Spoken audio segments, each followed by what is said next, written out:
warahmatullahi wabarakatuh. Saya Zaneta Adinia Balkis dari kelompok 2 Klinik Sanitasi, Prodi Sarjana Terapan Sanitasi Lingkungan, Jurusan Kesehatan Lingkungan, Poltekkes Kemenkes Padang, akan menampilkan video tentang pelayanan kesehatan lingkungan penyakit filariasis di Puskesmas. Pelayanan kesehatan lingkungan adalah kegiatan atau serangkaian kegiatan yang bertujuan untuk mewujudkan kualitas lingkungan yang sehat, baik dari aspek fisik, kimia, biologi, maupun sosial, guna untuk mencegah penyakit atau gangguan kesehatan yang diakibatkan oleh faktor resiko lingkungan. Pelayanan kesehatan lingkungan di Puskesmas terdiri dari 3 kegiatan, yang pertama konseling, yang kedua inspeksi, dan yang ketiga intervensi. Alur pelayanan kesehatan lingkungan di Puskesmas, yang pertama yaitu pasien menuju ke ruang pendaftaran, lalu pasien menuju ke ruang pemeriksaan umum. Apabila pasien didiagnosa menderita penyakit berbasis lingkungan, maka selanjutnya pasien akan dirujuk ke ruangan pelayanan kesehatan lingkungan di Puskesmas. Setelah melakukan konseling, selanjutnya pasien akan menuju ke ruangan farmasi untuk mengambil obat.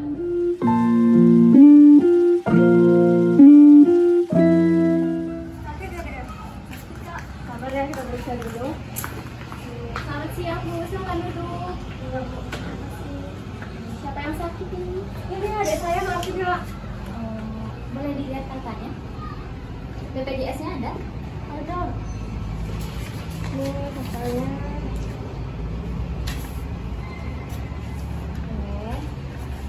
Siapa namanya adiknya? Tania. Umurnya? 15 tahun. 15 tahun ya. Oke, nanti ini saya kasih nomor antrian. Nanti silakan tunggu dipanggil ya. Oke.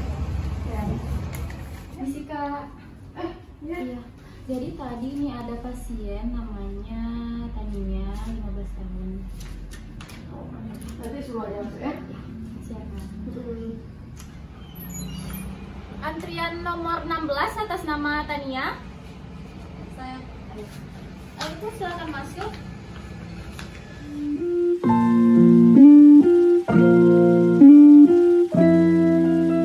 Silakan duduk. Ini adiknya sakit ya? Siapa yang sakit? Siapa namanya? Tania. Oke. Boleh dilihat kakak sama BPJS-nya. Oke. Ini kenapa Bu Tanianya? Itu dok, kepala saya sering pusing gitu. Terus badan saya kayak panas dingin gitu. Ya. Sama di bagian kaki nih, mulai dari paha sampai ke bawah itu sakit-sakit gitu lah. Oke. Iya, terus dari kemarin sebulan kemarin kayak mulai bengkak gitu kan Dek ya? Oh, kakinya bengkak ya? Boleh saya lihat? Iya. Oh. Sebelah kanan. Iya, Oh, bagian sebelah sebelah kanan sini. ini ya. Iya. Oke. Itu dari yang saya lihat, penyakit adik Tania ini karena pembengkakan itu namanya kaki gajah. Kaki gajah itu nama lainnya filariasis. Adik waktu SD bukannya pernah dikasih obat cacing? Pernah dok, waktu itu kan dikasih obat yang banyak itu, tapi saya nggak berani minum dok, takutnya nanti pas abis minum itu saya pusing terus pingsan, nggak mau. Oh, harusnya waktu itu diminum. Ya. Berarti habis ini karena penyakit kaki gajah atau filariasis itu adalah penyakit yang berbasis lingkungan, jadi saya akan merujuk adik Tania ke ruangan pelayanan kesehatan lingkungan. Jadi selanjutnya saya kasih obat. Nanti silakan kakaknya diambil di ruang obatnya diambil di ruang farmasi ya. Ini kakaknya Oke dong. Permisi Kak. Oh iya. Jadi Kak, ini tadi pasiennya dari ruang pemeriksaan umum, namanya Tania, umur 15 tahun. Jadi tadi dokternya bilang dia didiagnosis penyakit berbasis lingkungan. Nanti suruh aja masuk ya. Oke. Kasih ya Kak. Kasih Kak. Iya.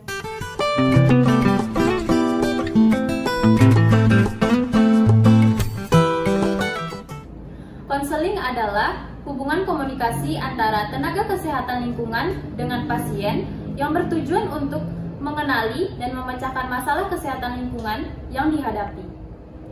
Ada 6 langkah kegiatan konseling yang biasa disingkat dengan 17. Sa yaitu salam dan sambut, T yaitu tanyakan, U yaitu uraikan, Tu yaitu bantu, J yaitu jelaskan, dan U yaitu ulangi.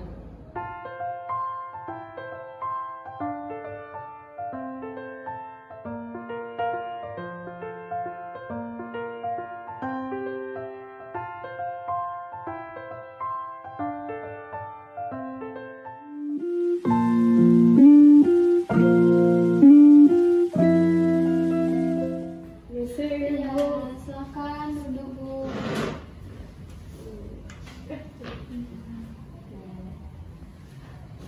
Oke, ini siapa ya yang sakit? Iya, saya Kak. Oh, namanya Tania ya? Iya Kak. 15 tahun ya? Namanya. Oke, jadi sebelumnya saya mau perkenalkan diri dulu Kak, Dek. Jadi saya adalah sanitarian di puskesmas ini. Saya Zanetarinya Balkis. Terus tadi kakak sama adiknya tadi kan dari ruang pemeriksaan umum ya. Terus kata dokternya adiknya ini didapati gejala kaki gajah atau filariasis. Jadi penyakit kaki gajah atau filariasis ini termasuk penyakit berbasis lingkungan. Makanya tadi kakak sama adik dirujuk ke ruangan pelayanan kesehatan lingkungan. Jadi saya berterima kasih dulu Kak Dek, udah mau datang ke ruangan pelayanan kesehatan lingkungan. Jadi yang pertama saya mau bertanya dulu ya Kak, dalam 3-6 bulan ini kakak sama adik ada pergi liburan atau berkunjung ke tempat lain? Ada kan yang waktu itu ke Jogja ya? Iya, Sama ke Bandung juga. iya sama sempat main-main juga kan Liburan ya. Oke. Di sekitar itu tempat itu apa ada orang yang sakit dengan gejala yang sama? Kalau itu mah ada, kita perhatikan ya kan? Iya, nggak lihat juga ya, kita kan sibuk main gitu, jadi nggak perhatiin. Jadi kakak ini sama adik di rumahnya ada selokan, Semakan airnya lancar. lumayan lancar ada. Lancar-lancar aja. Apa di sekitar rumah kakak ada pohon-pohon atau semak-semak? Ada. Ada ya. Kakak sama rumah kakak ini ada ventilasinya kan? Ada. Ada pakai kawat kasar? Nggak ada. Nggak ada. Ini biasanya kan kalau kita ini habis ganti pakaian gitu, pakaiannya suka digantung-gantung nggak? Iya, banyak ya gantung belakang apa namanya Pintu. Kak? Pintu biasanya. Kadang sekali cuci jadi banyak gitu ya. Terus ini sebelumnya di keluarga kakak sama adik sebelumnya ada yang sakit kaki gajah? Itu ada gejala? Oh nggak ada juga. Jadi baru tanya ini yang pertama ya. Oke, habis itu sebelum tidur itu ada pakai semprot obat nyamuk atau apa gitu? Enggak, kita nggak pakai apa-apa ya Kak ya. Oh nggak pakai obat nyamuk. Berarti obat nyamuk bakar nggak pakai semprot, nggak pakai gitu ya. Di sekitar rumah kakak itu ada genangan air nggak? Genangan air kayak limbah atau cemburan gitu? Ada itu yang di selokan depan. Oh iya. Kan kalau kita mandi airnya ke sana. Jadi selokan itu aja. Itu airnya jaraknya kira-kira berapa? 2 meter, 2 meter 1 meter. Oh 2 meter 1 meter. Dekat Kak. Dekat berarti ya. Biasanya banyak nyamuk juga sih di sana. Terus itu di dekat rumah kakak sama adik ini ada kandang hewan? Kandang nggak ada kalau kandang. Oh nggak ada ya. Nah ini nih adiknya nih, kebiasaan begadang nggak kalau malam? Ya ini ngerjain, ya Pak, banyak sekarang agak tugasnya sekolah yang jadi kadang dia nggak mau ngerjain sore, dikerjakannya malam, terkadang dia Pak. Soalnya kan sore kayak main dulu gitu. Iya. Jadi malam. Nggak boleh kayak gitu tuh. Terus berarti banyak nyamuk berarti ya kalau di rumah gara-gara Ya, lumayan sih kan kalau pas maghrib itu banyak, karena kita nggak ada pakai obat nyamuk juga, nggak ada beli. Iya, apalagi tuh yang pas di selokan depan itu tuh baik banget, nyamuknya pasti nyampe ke kamar. Oke. Oke, jadi tadi setelah saya tanya-tanya kakak sama adiknya, jadi kita mendapatkan 3 masalah kenapa adik tanya ini mendapati gejala kaki gajah atau filariasis. Jadi yang pertama itu kondisi rumah atau ventilasi dari kakak sama adik ini yang tidak bagus. Kenapa saya bilang kayak gitu? Soalnya tadi kakak saya tanya kan, kakaknya jawab katanya tidak pakai kawat kasa di rumahnya kan, di ventilasinya nggak pakai kawat kasa. Terus setelah itu masalah yang kedua ada lingkungan sekitar rumah yang tidak sehat. Itu tadi kakak bilang di sekitar rumahnya ada kayak semak-semak, pohon-pohon atau kebunnya. Itu kebunnya punya kakak? Enggak, bukan punya kami, benar tetangga ya deh. Ada tetangga. Itu berapa kali sekali itu dibersihkan?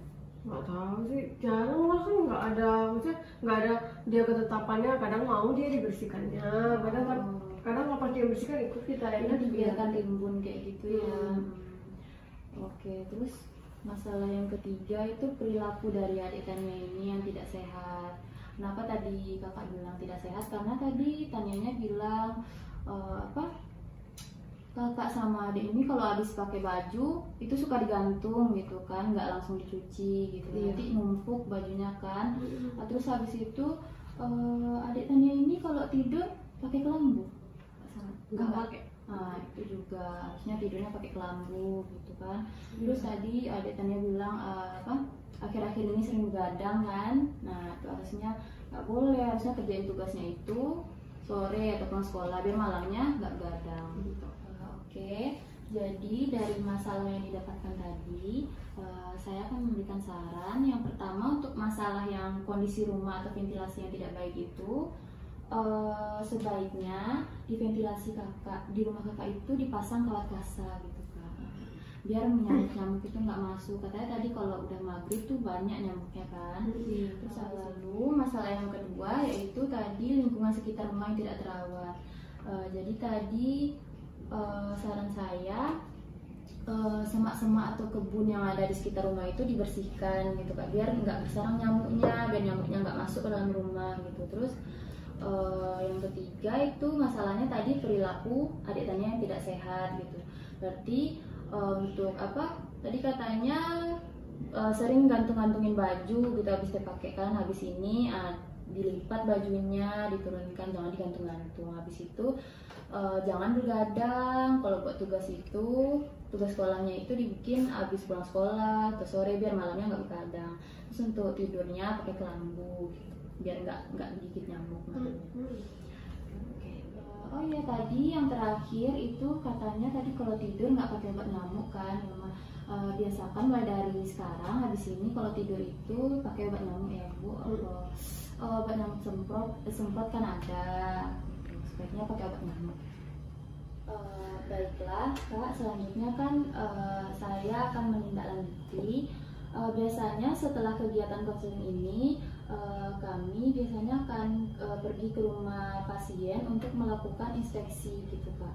Jadi inspeksi ini harus dilakukan 1 kali 24 jam setelah kegiatan ini. Kira-kira bisa Kak? Bisa ya? Bisa. Jam berapa bisa? Jam itu aja, jam pagi aja jam 9. Oh pagi jam 9 ya. Pagi jam 9. Oke, baik. Kakak tuh adiknya bisa tanda tangan kontak. Kakak aja Kak. Kakak aja. Oke, baik. Jadi setelah itu ini ada leaflet tentang penyakit filariasis atau kaki gajah, biar adik Tania sama kakaknya lebih paham lagi gitu mengenai penyakit ini. Di sini juga ada kayak gejalanya, bagaimana penyebabnya, apa yang menyebabkan penyakit ini bisa terkena terkena ke adiknya. Dia lebih paham lagi. Oke. Jadi besok jam 9 saya akan datang ke rumah ibu ya Bu. Kak ya Kak. Iya. Terima kasih. Terima kasih ya Kak. Iya, makasih Kak.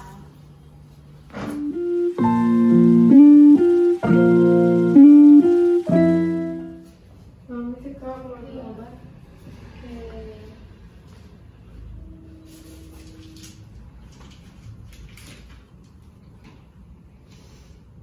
Jadi ini obatnya ada dimakan yang 1 kali sehari, ada yang 3 kali sehari, ada yang 2 kali sehari, sama juga 3 kali sehari.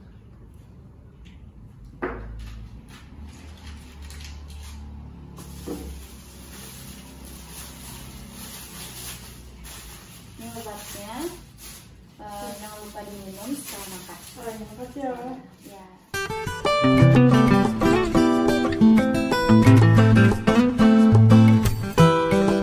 Setelah dilakukannya konseling, lalu didapatkan hasil bahwa ada 3 masalah yang menyebabkan pasien menderita penyakit yang berbasis lingkungan, yaitu masalah yang pertama, kondisi rumah atau ventilasi yang tidak baik, lalu yang kedua, lingkungan sekitar rumah yang tidak terawat, dan yang ketiga, perilaku dari pasien yang tidak sehat.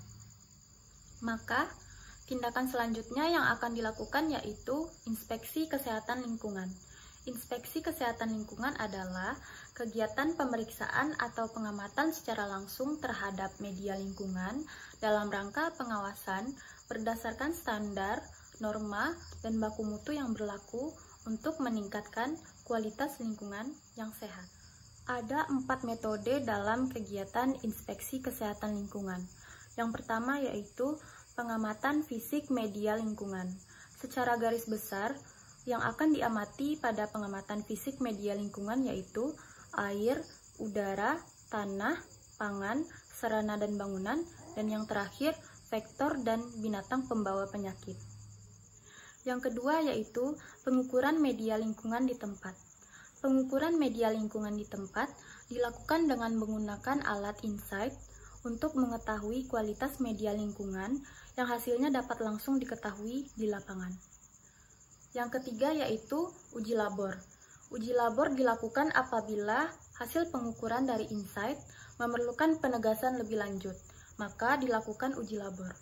Uji labor dilakukan di laboratorium yang terakreditasi sesuai parameternya. Dan yang keempat yaitu analisis resiko kesehatan lingkungan. Analisis resiko kesehatan lingkungan dilakukan dengan melalui yang pertama identifikasi bahaya, yang kedua evaluasi dosis respon, yang ketiga pengukuran pemajanan, dan yang keempat penetapan resiko.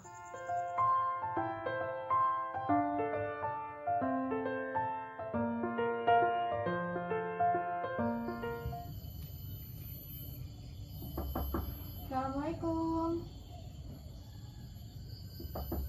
Assalamualaikum. Salam. Ayo Bu. Ya Dek. Apa benar yang di rumahnya Tania Bu? Oh iya betul. Iya Bu, jadi saya sanitarian dari Puskesmas Bu. Oh iya. Oh silakan duduk, silakan duduk. Terima kasih.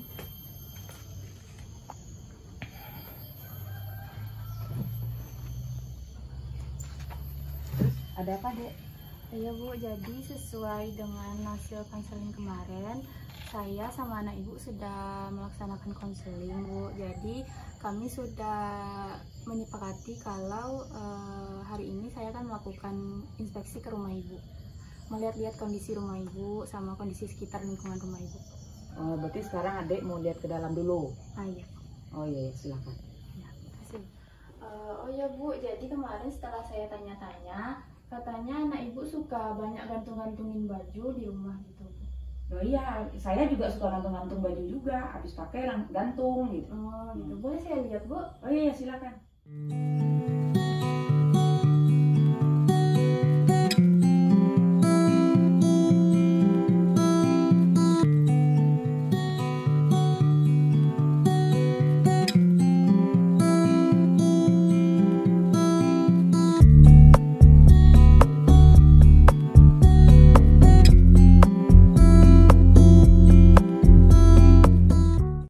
Ya baik Bu, jadi tadi setelah saya lihat-lihat kamar ini tuh ternyata sekali ya Bu, baju-baju yang bergantungan.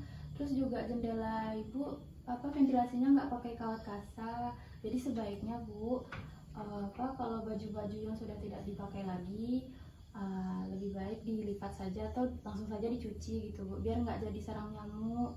Satu lagi, ventilasi dari rumah Ibu sebaiknya dipakai kawat kasa Bu, biar tidak gampang masuk nyamuk ke dalam kamar ini. Oh iya. Oh iya Bu, terus selanjutnya saya boleh lihat di mana anak-anak itu tidurnya Bu? Oh iya, di kamar ini, yang 2 kamar ini anak-anak saya tidurnya. Boleh saya lihat Bu? Oh iya, silakan.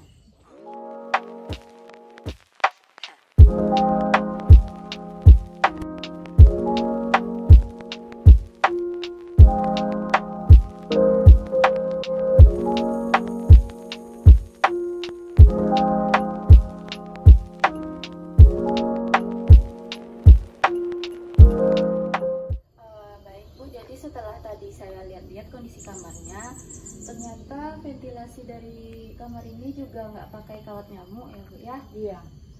Ya, jadi sebaiknya seperti yang saya bilang tadi, pada ventilasinya dipakaikan kawat nyamuk gitu Bu, biar nanti kalau malam, apalagi kan ini kamar untuk tidur anak-anak Bu, jadi biar malam anak-anaknya tidur nggak digigit nyamuk gitu. Iya. Nanti kita pasang kawat nyamuknya. Oke Bu, jadi tadi kan saya udah lihat-lihat bagian yang di dalam rumah Ibu gitu kan. Jadi tadi saya juga udah beri saran kalau sebaiknya tumpukan-tumpukan baju yang nggak kepakai lagi langsung dilipat atau dicuci saja. Terus untuk ventilasi dipakaikan kawat kasa. Jadi selanjutnya saya ingin lihat di sekitar rumah Ibu Bu, di bagian luarnya Bu. Oh ya, rumah saya juga banyak kebun. Oh iya, baik. Saya akan lihat-lihat dulu ya Bu. Iya, silakan.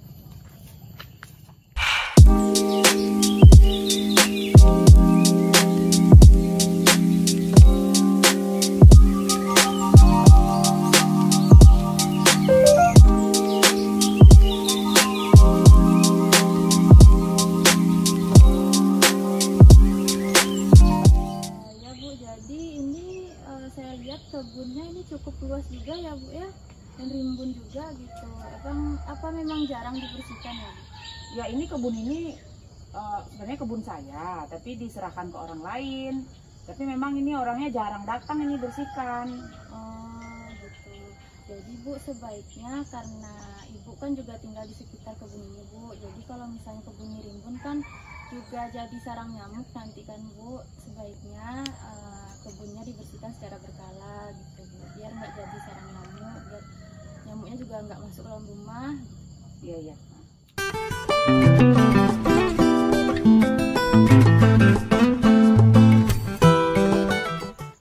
Setelah dilakukan kegiatan inspeksi kesehatan lingkungan, maka kegiatan selanjutnya yang akan dilakukan yaitu intervensi kesehatan lingkungan. Intervensi kesehatan lingkungan adalah tindakan penyehatan, pengamanan, dan pengendalian untuk mewujudkan kualitas lingkungan yang sehat, baik dari aspek fisik, kimia, biologi, maupun sosial. Yang dapat berupa yang pertama yaitu komunikasi, informasi, dan edukasi serta pergerakan atau pemberdayaan masyarakat. Yang kedua yaitu pembangunan atau perbaikan sarana. Yang ketiga yaitu pengembangan teknologi tepat guna, dan yang keempat yaitu rekayasa lingkungan.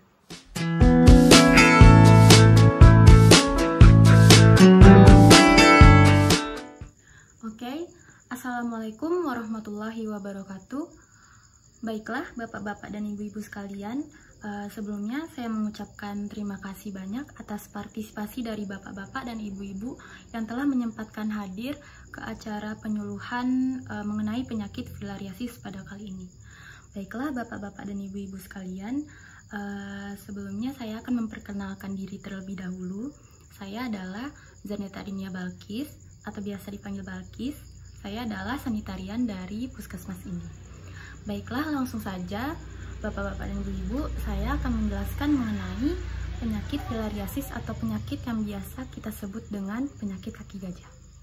Penyakit filariasis atau penyakit kaki gajah ini adalah penyakit infeksi yang bersifat menahun, yang disebabkan oleh cacing filaria yang ditularkan oleh nyamuk dan biasanya menimbulkan cacat menetap atau berupa pembengkakan pada daerah kaki, lengan, payudara, dan alat kelamin pada wanita.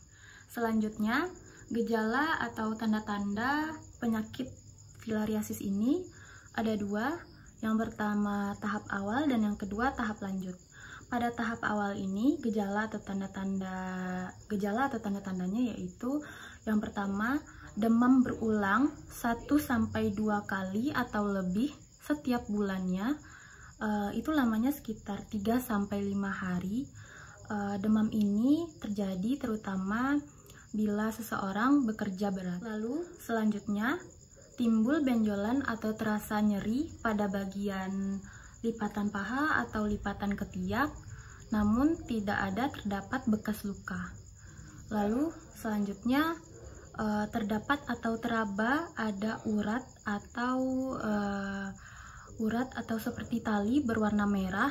Itu terasa sangat sakit, mulai dari bagian pangkal paha sampai ujung kaki, dan dari pangkal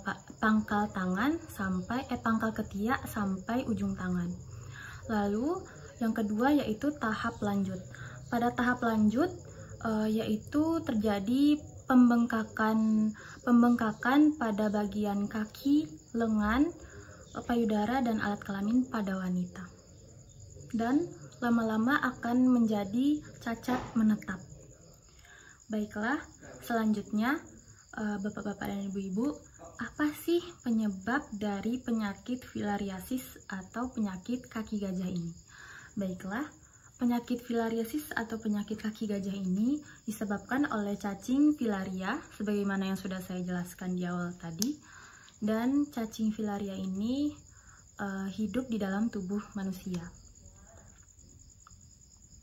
Lalu, yang kedua, cacing filaria ini dapat bertahan hidup 4-6 tahun di dalam kelenjar getah bening. Kelenjar getah bening ini adalah bagian dari dalam tubuh kita yang dapat melindungi kita dari penyakit. Selanjutnya, penyakit filariasis ini disebabkan oleh 3 jenis cacing filaria. Yang pertama ada Wucheria bancrofti, yang kedua ada Brugia malayi, dan yang ketiga ada Brugia timori. Baiklah, bapak-bapak dan ibu-ibu sekalian, selanjutnya bagaimana sih cara penularan dari penyakit filariasis atau penyakit kaki gajah ini? Baiklah, kita misalkan pertama itu seseorang atau si A itu yang di dalam darahnya atau di dalam tubuhnya sudah ada anak cacing. Lalu si A ini akan tergigit oleh nyamuk. Sebelumnya, nyamuk yang dapat menularkan penyakit filariasis atau penyakit kaki gajah ini yaitu ada nyamuk culex, Anopheles, dan Mansonia. Baiklah, kita lanjut lagi.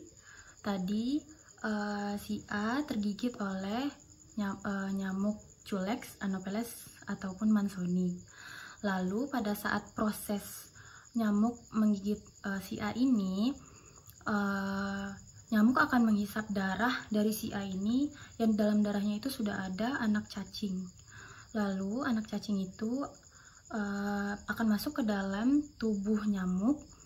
Lalu sekitar 1-2 minggu anak cacing yang dalam tubuh nyamuk itu akan berubah menjadi larva. Lalu selanjutnya nyamuk akan menggigit orang lain, atau kita misalkan si B. Lalu larva tersebut akan masuk ke dalam tubuh si B, dan si B dapat terkena penyakit filariasis. Baiklah, selanjutnya bapak-bapak dan ibu-ibu, yang terakhir yaitu bagaimana sih cara mencegah penyakit filariasis atau penyakit kaki gajah ini? Baiklah, yang pertama yaitu dapat dengan menghindari gigitan nyamuk dengan cara yang pertama yaitu tidur dengan menggunakan kelambu. Yang kedua yaitu ventilasi pada jendela yang terdapat di rumah ibu dan bapak-bapak sekalian itu ditutupi dengan kawat kasa agar nantinya menghindari masuknya nyamuk ke dalam rumah. Lalu selanjutnya dapat menggunakan obat anti nyamuk. Obat anti nyamuk itu seperti obat listrik, obat semprot maupun obat bakar. Lalu selanjutnya cara yang kedua yaitu memberantas nyamuk. Memberantas nyamuk itu caranya yang pertama yaitu membersihkan tempat-tempat perindukan nyamuk. Seperti yang sudah saya jelaskan sebelumnya, nyamuk yang dapat menularkan penyakit filariasis ini adalah nyamuk Culex, Mansoni, dan Anopheles. Tempat perindukan dari ketiga nyamuk ini yaitu adalah air yang kontak langsung dengan tanah. Apa saja air yang kontak langsung dengan tanah? Yang pertama itu ada got atau saluran air, lalu ada rawa-rawa, ada tanaman air, dan sawah. Lalu cara yang kedua yaitu dengan menyemprot bagian-bagian yang merupakan menjadi sarang nyamuk untuk membunuh nyamuk dewasa. Lalu selanjutnya dengan cara mengikuti program pengobatan massal yang sudah direncanakan oleh puskesmas. Lalu yang terakhir memeriksakan diri ke puskesmas atau ke rumah sakit terdekat bila mendapati gejala penyakit filariasis atau kaki gajah ini. Baiklah bapak-bapak dan ibu-ibu sekalian, sekian penjelasan dari saya mengenai penyakit filariasis, mulai dari pengertian penyakit filariasis, cara pencegahan, cara penularan, penyebab, dan apa saja gejala dari penyakit filariasis ini. Baiklah, terima kasih sebelumnya atas partisipasi dan perhatian dari bapak-bapak dan ibu-ibu sekalian. Saya akhiri dengan wabillahi taufik wal hidayah. Wassalamualaikum warahmatullahi wabarakatuh.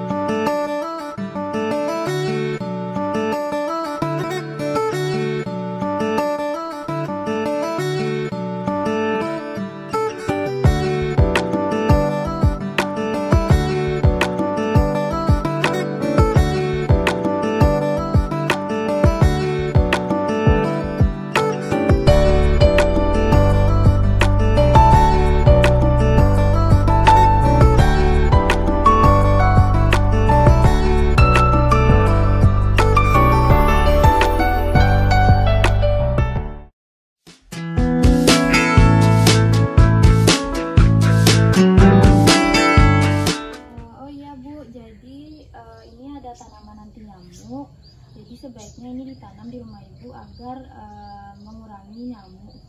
Oh iya, saya suka bunga juga, suka tanaman, tapi ini belum ada di rumah saya. Iya. Makasih ya Dek ya. Iya.